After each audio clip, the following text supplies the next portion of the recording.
Welcome to the Rainmaker Podcast, where we elevate marketing leaders inside and out. I'm your host, Veronica Rami, master marketer, executive leader, and mentor to ambitious marketing leaders wanting to advance their careers. Each episode is filled with genuine, unscripted conversations with some of the world's top marketing experts, accomplished leaders, and industry trailblazers representing brands, both large and small.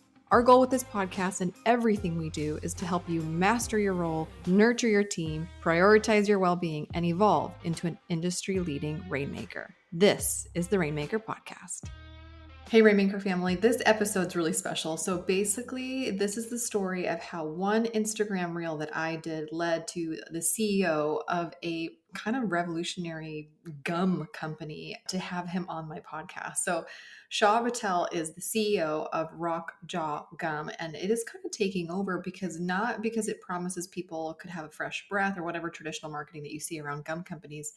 It's because it actually leads to a better jawline, which I thought was so fascinating that I wanted to talk about it on social media. He loved it. He shared it. He reached out. I invited him to the podcast. Next thing you know, he's telling a story on the Rainmaker podcast. And it's so honest. It's so vulnerable of an early stage entrepreneur creating something from nothing in the last 3 years and how far he's taken his brand and how hard he's working at it. And I just think you're just going to love his sincerity. You're going to love his story. I know I did. I'm probably now his number one fan. I want to do everything I can to help him. So without further ado, please welcome my new friend, Sachin Patel. Saj, welcome to the Rainmaker podcast. Hi, Veronica. How you doing? Okay, you guys, this is the greatest story. So me and my team heard about your company, your product called ROCKJAW, which is like this gum, but it was done. We heard it in a way that I've never heard of, like a gum company marketing themselves or positioning themselves, really is the way to say it. And so I was like fascinated to the point where I'm like, we need to talk about this. We created an Instagram reel. You guys had no idea. There was zero coordination, zero heads up. This was just us being wildly impressed with a novelty quality that I felt was present in your marketing. We then shared it. You guys saw it. You shared it. I'm like, oh, I think they liked it. And then the next thing I know was like, would you guys ever be open to talking? Would your director of marketing ever be open to talking about this on the podcast? I mean, like, it's just so cool. And you're like, actually, I am the marketing. You're the CEO, but you are the marketing genius behind your brand. And here we are on this podcast just a couple of days later. This is the coolest story. Yeah. So thank you. Yeah, you're welcome. I mean, it's completely out of the blue, isn't it? Yeah. Just open Instagram and just see this on being tagged, and I was just wondering, oh, absolutely, this is very interesting. Yeah, sorry about that. Yeah, we probably could have given you a heads up, but I don't know, we're just pretty quick. So, okay, so now I'm going to just ask you all the questions. So let's set this up. Yes, you technically have a gum product, but your positioning is not like, fresh breath. No, you advertise that it can give you this like hot, sexy jawline. So take me to the genesis of this because the company's less than 5 years old. It's only 3.5 years old. Yeah. Talk to me about why you want to start this company. Were you this intentional about your market positioning from the jump? Like, take me into the room. Yeah, so absolutely, the idea officially began when I was studying at university. And from the age of 18, I always just wrote down business ideas. So anything that comes in my head, if it's 3 o'clock in the morning, I'll just wake up, write it down. And this was one of the moments where I just thought of it and put it down. And in the back of my head, I always knew I'd revisit it one day. And so during the time I was on eBay just reselling stuff. And so when I first As one does when you're 18, exactly sure, yeah. just trying to make some side money, and Yeah. so I started off with that after making my first £100 or roughly 130 US dollars. It just kind of gave me a proof of concept that I can also sell online, and eBay is one of the biggest platforms as well. So if I'm getting traction on eBay, I just thought, oh wait, I can also sell just like all the other millions of people selling on the internet. And Sure. so that was probably one of the micro things that actually instigated pursuing business. And so, just to condense all of this, after graduating, I came back to my notes and I applied to 150 jobs or so at that point. Yeah. And I did Wow. not get a single formal interview. No. Yeah. To be fair, at that time, I was just thinking, well, I've also got all these business ideas in my notes that I can potentially visit. Sure. So I just went through one day and thought, what would be the easiest to start right now with the lowest amount of money? And so at the time, I had roughly £1,000 left in my bank account. And it dawned on me that £1,000 is still a lot of money to start a business. Sure. Obviously, you won't get the same level of scale. You won't be able to get all the marketing Yeah. resources you need. But I just thought it's better than doing nothing whilst I'm waiting for a job. So I just stumbled on this idea and just went for it. Okay, but hold on. Blah, blah, blah, blah. Like, were you like a gum enthusiast before? Yeah, Like, were you obsessed with gum? Like, there's actually a really long backstory to this, and I like okay, to okay, call it okay, the accidental jawline, okay. which is something I'm Oh, writing right now. And it goes back to when I was in college. I used to chew stacks and stacks of chewing gum, and I noticed that it was fatiguing my jaw muscles. And I yeah. noticed that over the years, 4 years later, I was thinking my jaw structure has completely changed from when I was 4 years ago, and surely there is something behind this. And so that was the initial response to writing that in my notes in the first place.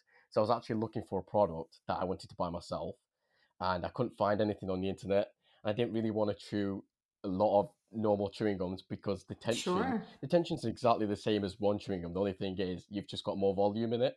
Hmm. So it's just more convenient to have a single piece of gum. And at the time, mastic gum, which is a natural resin, was what stood out to me. And I tested it out, and the first ever product was that. Wow. Whoa. Okay. This is, by the way, a couple years from now, when your company is evaluated at like $1 billion, like I'm just gonna be like, remember we had this conversation. This is so amazing. This is fantastic. This is just, I love hearing entrepreneurial origin stories.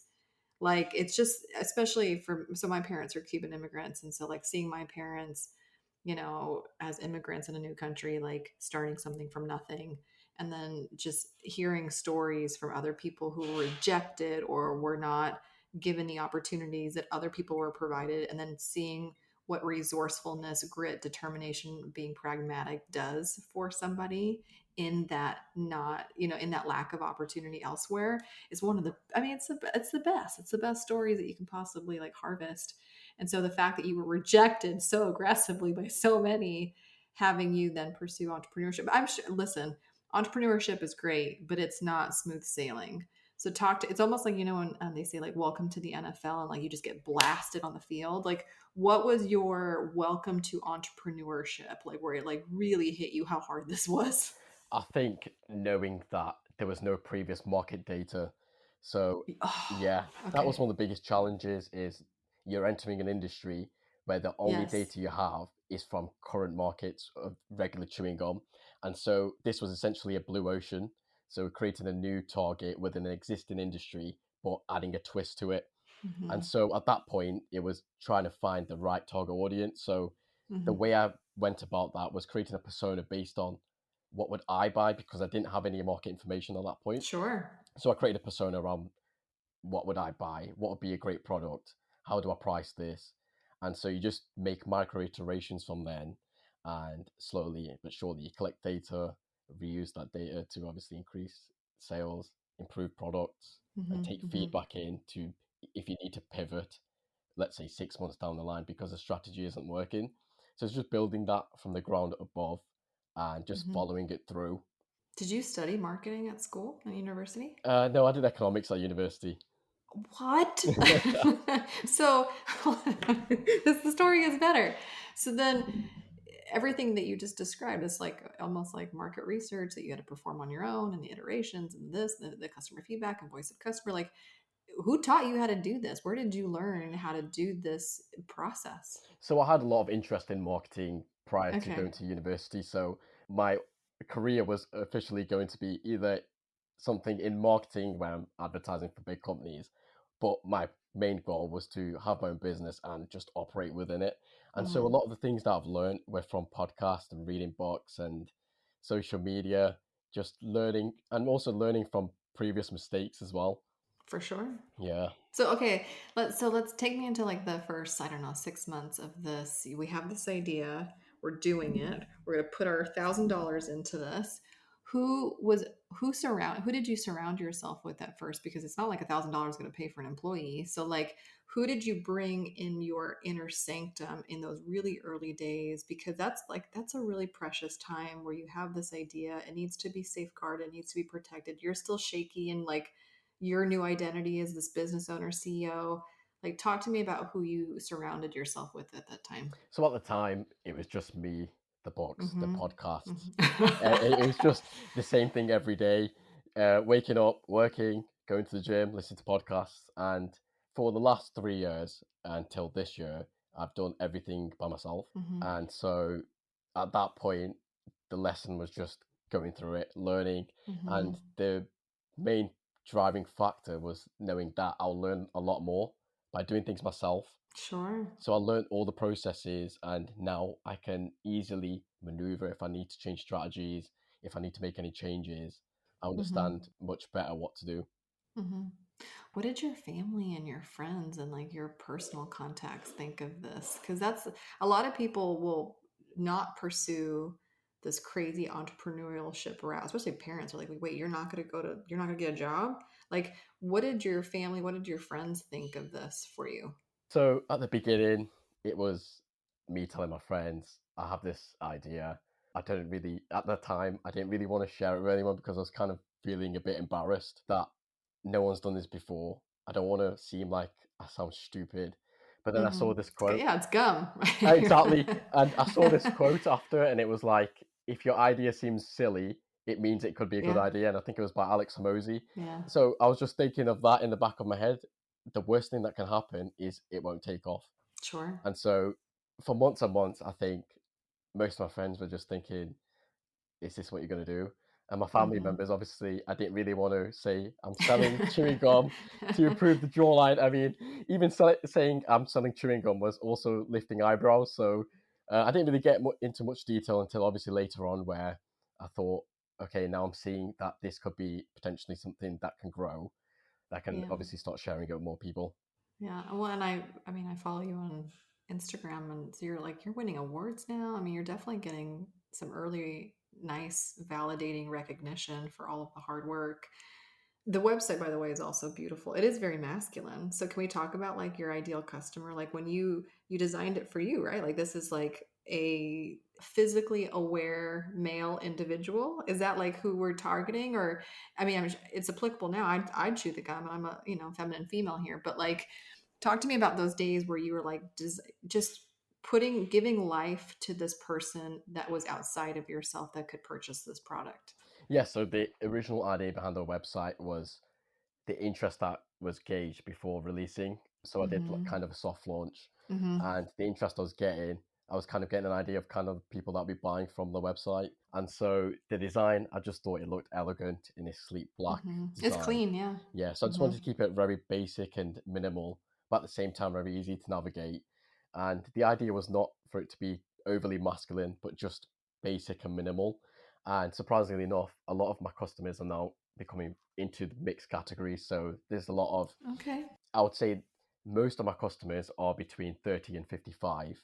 Okay. And a lot of attention that's been getting on TikTok and traction is from other brands, but their target audience is completely different to my brand. I don't know how it ended up becoming such a broad target audience, Mm-hmm. but obviously with things changing, I've also started to integrate a few new products that will be tailored for both genders as well. And so I released a sleep tape with affirmations printed on it, and that was more targeted towards the female category. Yeah.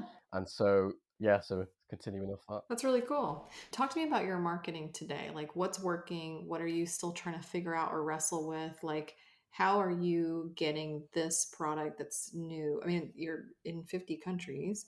How are you getting it to that type of visibility, but also to that type of distribution scale? So for the first 3 years, it was all organic traffic, Oh my all gosh. Yeah. SEO. And so the thing that I invested in from the beginning was search engine optimization. And so that was my strategy was if there is no data here, people will not be able to, there will be no search results. But if there are search results coming in with a trending topic, I'll be the first one to rank on there. And so because the search volume would have been so low, it was much easier to tackle that first. Sure. And so I just went straight for the SEO, blog writing, keyword Mm-hmm. targeting, and that's what carried the business for the first 3 years. Do you remember the first time somebody bought something on your website, your feeling? Oh, it was absolutely amazing. It was the first day I launched, and I was just thinking, there are people that I do not know, not friends or family. It's people I do Yeah. not know buying from our website, and it just gives you a sense of I'm doing something right. And that's what you want when you're running a business, is to know that you're Yes. doing something correct. Gosh. Oh man, that's like a flashback for me. So, baby Veronica, before the marketing agency, I mean, this is years ago when I was still working my corporate jobs. I was an account manager for an SEO company. That's really funny. It was link building and search engine optimization, and they started to expand their services. But I was basically a glorified account manager, so I had clientele, right, a portfolio. But a lot of us, we wanted to make more money, and we obviously wanted to like practice or work the craft that the company, the agency was like rendering the services. So a lot of us started these like e-commerce businesses because we got access to the free website platform for free. And I sold bulk candy. It was called chiccandybuffet.com. Thank you very much. I was very into three word websites. So Chic Candy Buffet. And I found a drop shipper from San Diego and I put all of her inventory on my pretty website. And I remember the first time I got a sale that I didn't even know who the person was, like, oh my gosh, this is real. And then really the big time, or the moment that hit me, was when the oh my gosh, what is it? The Mandalay Bay from Las Vegas put in an order for like hundreds of pounds of M&Ms or some candy in like white and gold colors for an event that they were hosting. And I was like, is this real? So I reached out to the order, like, no, it's definitely, it's like the director at the Mandalay Bay. I was like, oh, I'm selling to Vegas? Like, it was just like, you have these little milestones where you're like, I'm making it. Like, I'm making it. Have you experienced some of that? Like, talk to me through some of those milestones, your first order that wasn't a family member, or the first new country, or like, talk to me. I want to celebrate your success. Oh, it's a great story as well. I mean, it's very similar to the one you experienced, Mm-hmm. and it was when a top MMA fighter purchased from my website. Yeah, and so I don't really want to say the person's name because of the confidentiality, but Sure. that was a very big moment. And also, when I started to notice, I'm one of those people that goes through all the orders and tries to Yeah. learn more about the customer. So I was just researching, and I saw some very high profile postcodes in the orders, and they're all in central London. And then you just look at the house prices in the area, 7-8 million pounds. And then I also go, like, if the email shows you the company that they're working for, I also go on that just to do a bit of research, and I can see wealth managers and all these Yeah. top CEOs of companies just buying from the website. So it just feels really shocking. Yeah. Yeah. It's amazing. It's absolutely, yeah, of course. Congratulations. It feels so damn good. And I think as entrepreneurs, it's never enough. We're always pursuing the next level, right? The next level of revenue, the next level of I don't even know, number of orders. Like, there's so many different like things that we chase. And it's just so damn important for us to like celebrate these milestones too, because it's just, I mean, you're in it, right? It's the gamification, but it never ends. The game never ends. Like, you never finish Donkey Kong. Absolutely. It's kind of like that. Hey Rainmakers, it's Veronica, and we'll get back to today's episode. But before that, I have an exciting invitation for all of you aspiring, ambitious marketing leaders. If you are serious about advancing your career in marketing and you're looking for an expert to give you some personal insights, guidance, tips, then I'm going to invite you to schedule a free Pathway to Promotion call with me. This is a special one-on-one call with just you and me to discuss your current roadblocks in your career, your long-term aspirations and ambition, and the next best step for you and your personal promotion. Head to pathwaycall.com or click the link in my show notes to schedule your free Pathway to Promotion call. Now back to today's episode. So what does your marketing look like now? So organic was the route. Today, again, I don't have any e-commerce things in my business portfolio, but I'm jealous of e-commerce businesses or product-based businesses because of the tangibility. Like, you can take this and you can send it to influencers. You can partner with other, like, what does that look like, or what's your vision for the future now that you have so much more proof of concept that you did than day one? So now the strategy is slightly different.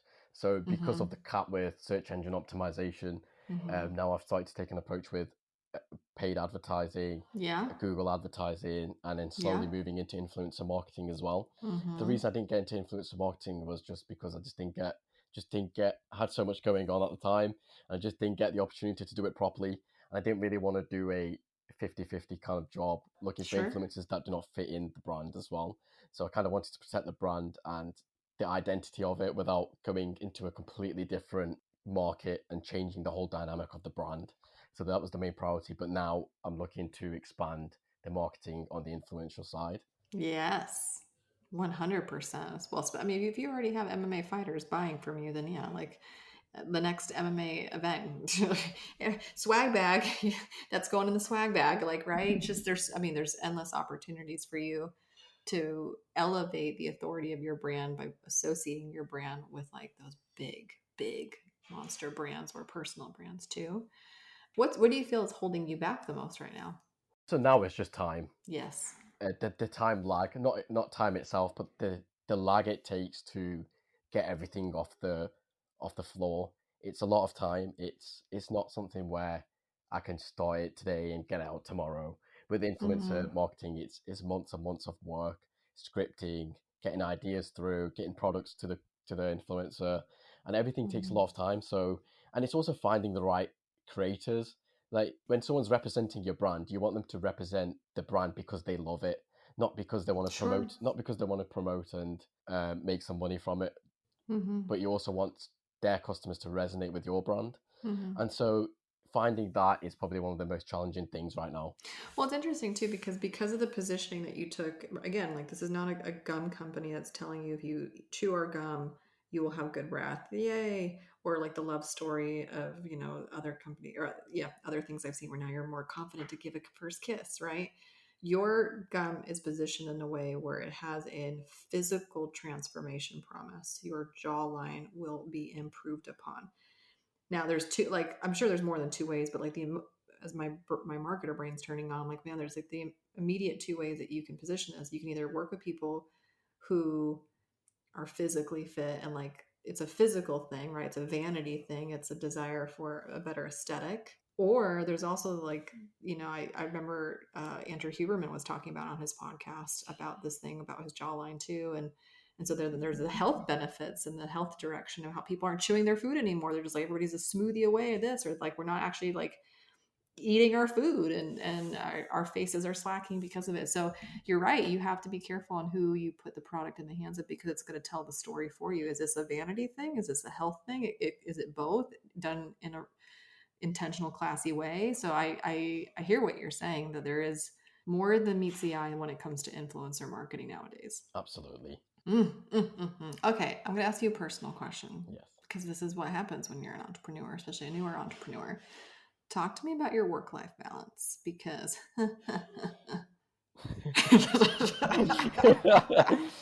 I'll summarize it first and I'll go into details. It doesn't exist. yeah. Yeah, so I think in the early stages, you kind of want to aim for work-life balance, but you soon realize that it's not realistic. Yep. And I think most people, they get stuck with that delusion that they should have that free time. But it's a different story if you have idle time and you're not doing anything with it. Then Sure. absolutely you should be resting, recovering, or doing something else that you can sharpen your skills with. But I think for me, the main changing factor was when I realized what needs to be done must be done. And so with that mentality, it kind of primed me to continue working 6 to 7 days a week. And I don't really feel bad about working because I already know that it's either sacrificing today for tomorrow Mm-hmm. or the delay it costs today will Mm-hmm. affect the future. And so it's same with a job. You don't wake up on a Monday and choose that you don't want to go in. You have to go in. Sure. So it's the same principle with this. Is to understand that when you need to do something, just get it done. Yeah. No, I mean, listen, if you're a true entrepreneur, grind, hustle. Now, of course, it does catch up, right? Like the body can't be in that state of adrenal fatigue for so long without having ramifications. So obviously be very cognizant of it and be careful. But like you're 100% right. Like starting something from nothing is, I mean, and especially like being of a certain age or a certain season of life, if I didn't have kids, like, right, just different things or different responsibilities. If you're not hurting anybody by pursuing your business, it gives you a lot more runway to pursue it a little bit more aggressively. But it is, I kind of just applaud you for your honesty because I think a lot of people like to maybe bullshit that answer. And you were honest and I appreciate that because it's your story. and you're extremely passionate about this product, as you should be, and it's gained a lot of traction. And even like a random person like me who found out about it, and decided to make a reel. So it's pretty cool. I think the one thing that I do want to ask you, if you feel comfortable, is like, you're not self-funded. This everything that you're doing is you're eating what you hunt, literally. So you don't have $1,000 anymore. But also, what I know about e-commerce, the little that I do, it's also like not the most net profit type of endeavor for at least a really long time. So how are you also like funding yourself, funding your future? Like, because I think that's the thing about entrepreneurship. One thing is learning the game of marketing, learning the game of business, learning the game of product manufacturing and all that fun stuff, but also like learning the game of life and how to do life too. What have you learned in that sphere? What have been some of your lessons so far? So carrying on from the principles of economics I learned at university is Mm-hmm. opportunity cost. And I understand Mm-hmm. that right now, the opportunity cost of doing this is not having the personal time. And so for me, my vision is I would rather have take that opportunity cost, pursue the business, just so I can have that freedom in the future. And so I don't really, most of my day to day is just work and fitness, Mm-hmm. just getting through it. Mm-hmm. And so I guess the silver lining in that is knowing that the risk I'm taking has a greater chance of succeeding. And so that is one of the things that is the foundation of giving me that motivation to continue. But apart from that, I think slowly your desires start to change. So Yeah. when you start to see growth, you want to kind of double down onto it. So because I've seen growth in the business recently, my main reaction is to just go harder. Go And harder. so Yeah. just because when you get proof of concept, you kind of want to Mm-hmm. pursue it even more. Mm-hmm. And Mm-hmm. so right now my mentality is just wired to just go for it. Love it. Yeah. Well, listen, validation, momentum creates more momentum. It's like once the hamster wheel is going, it's going, right? And like if you don't want to get off the treadmill, so to speak, when you're on that runner's high. At least that's what I tell myself when I'm trying to run. It's Yeah. like my like cardio is not my favorite, but I get it. I need to do it. So I just want to thank you again for just being a good sport, damn it. Like for seeing our post, for saying yes to the opportunity to come on this random podcast, for telling your story. Like I'm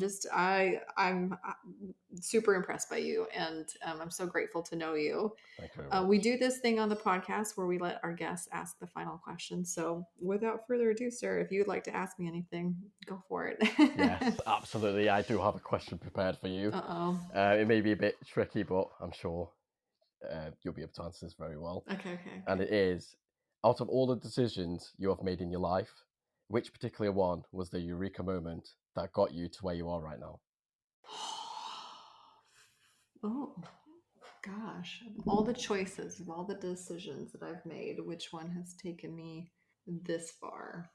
I don't know if this is the one, but this is where my brain went, like where like the memory gets served, like pulled out of the filing cabinet Yes, and like present. Okay, so we're just going to go with that. Yeah. absolutely. Making the choice to say yes to public speaking. So when I was interviewing for my director of, at the time, it was my director of SEO and PPC at a company called Entrada. And then I got promoted to director of marketing suite products, blah, blah, blah. But at the time, it was a software based company in the apartment space, and they were interviewing for a director. And I was already a director of business development at an agency, and I had accounts, and I was helping people white label our agency services. And so I was applying for this job. Now, between us, it was like a $50,000 difference in salary plus another 100,000 potential in earning. Like it scared the out of me. Like it was so intimidating to go from what I was, even though I had a director on paper, to like a real director position, if I'm being really honest. I went into the interview and I felt pretty damn good about, like, I think I did a good job. I like interviewing. I like to be grilled. So I'm like, yeah, like I thought I showed up well. And I didn't hear from them. And I got like started getting nervous. I'm like, I guess it didn't go so well for them. I don't know. And the Josh Albertson emailed me and he's like, hey, I never asked you these. He finally emailed me and he said, we have two questions. I had two additional questions I didn't ask you and I really should have asked you. And one of the questions was like, do you have experience public speaking? We really want our director to represent us at these national conferences and speak on stage on our behalf. And our current director of marketing hates it, loathes it. And like, we really would like our new director to like not hate it and do it. Do you have experience doing that? I said yes, but I didn't. I mean, what counts as speaking? Like, no, I did not know. I did not have experience, but I answered that question as enthusiastically as I'm like, absolutely. I love it. I crave the stage, da, da, da, da. Like, I don't even know. I wish I could go back into like, I don't even know my like Hotmail or something, my AOL email address. I don't even, it's so long ago now, and find my answer because I was so young and sold myself so hard on this answer. And they ended up hiring me. I spoke on their behalf and I was shaking. And I remember the first big speaking thing that I had was at our event that we host for all of our big clients in Park City. And I was in charge of the marketing session, and it was packed. People were, packed, because it was the only marketing session of the entire event. And it was my first time, and I was 5 months pregnant and nobody knew. So that was another big secret that I was like, really, not also in my own body, so to speak, right? Like I was sharing my body with somebody else and nobody knew. And I had like a blazer, and the room was packed, standing room only, and the microphone didn't work. Oh, wow. And I was shaking. I couldn't eat. I was just so like, I was shaking. I was like asking the tech guy, I'm like, okay, like, are you gonna get the mic working? He's like, we don't know. And they're trying, and so everyone's staring at me, and I'm like, I know if I was like a legitimate speaker, I would know what to do. Like, I'd be funny and charming, but I don't know what to do. And then all of a sudden, all I could think of was like, be Cuban, because I am, but like channel that part of me. And so I was like, you know what? Screw the microphone. I'm Latina. If you can hear me in the back, let me know. And they're like, we can hear you. I'm like, well, okay, let's just go. And like, it was the first time I was even cognizant or aware that there was potentially this alter ego or this part of myself that was kind of like honey badger-ish. She had never appeared. There's never been a need for her to appear. But there in that moment, a new part of myself came to my rescue. And that part is the part that shows up on almost every stage I ever do from here on out. Like, it's always her that comes out. She's Beyonce. She is me, but she's a very specific part of me. And that was born in that moment because I said yes to a question that I probably had no business saying yes to. But I will say that choosing a speaker life in all of its variety, virtually speaking, in-person speaking, podcast speaking, just speaking, has changed my life forevermore and will forever change my life for sure. Isn't it amazing how there's always an alter ego inside? Always. That will never appear until it's required. Until the moment calls. And that was the calling for you. Mm-hmm. Yeah. And I actually never told that story. I didn't even really remember it until you asked me that question. So thank you for asking me this question. I'm very honored to be the first one to hear that story. Yeah, that's a good one. That's a damn. I'm like having self-therapy right now. Like, yeah, she really did come for me. like, wow, it's true. Like, she's always been there. Like, it's this feisty, unapologetic, I don't give a if the microphone is broken, let's go part that comes out, that come what may, we're gonna go. And that's who shows up on stage for me. That's absolutely amazing. That's so cool. That's really cool. So I'm really like having this epiphany in real time. So thank you. Listen, I know we're going to turn the podcast off and all that fun stuff. And I'm like a number one fan. Can you tell people where I love it when listeners reach out to podcast guests and say, I loved this. I really resonated with what you said.